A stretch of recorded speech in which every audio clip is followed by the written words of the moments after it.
Conflict and Courage by Ellen G. White. Not really sorry, June 1st. Because thou hast rejected the word of the Lord, he hath also rejected thee from being king. 1 Samuel 15:23. Terrified by the denunciation of the prophet, Saul acknowledged his guilt, which he had before stubbornly denied, but he still persisted in casting blame upon the people, declaring that he had sinned through fear of them.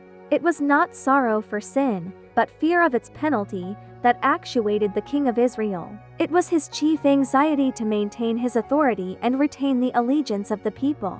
As Samuel turned to depart, the king, in an agony of fear, laid hold of his mantle to hold him back, but it rent in his hands. Upon this, the prophet declared, "The Lord hath rent the kingdom of Israel from thee this day, and hath given it to a neighbor of thine, that is better than thou." Saul presumed upon his exaltation, and dishonored God by unbelief and disobedience. Though when first called to the throne he was humble and self-distrustful, success made him self-confident. The sacrificial offerings were in themselves of no value in the sight of God. They were designed to express on the part of the offerer penitence for sin and faith in Christ, and to pledge future obedience to the law of God. But without penitence, faith, and an obedient heart, the offerings were worthless. When, in direct violation of God's command, Saul proposed to present a sacrifice of that which God had devoted to destruction, open contempt was shown for the divine authority.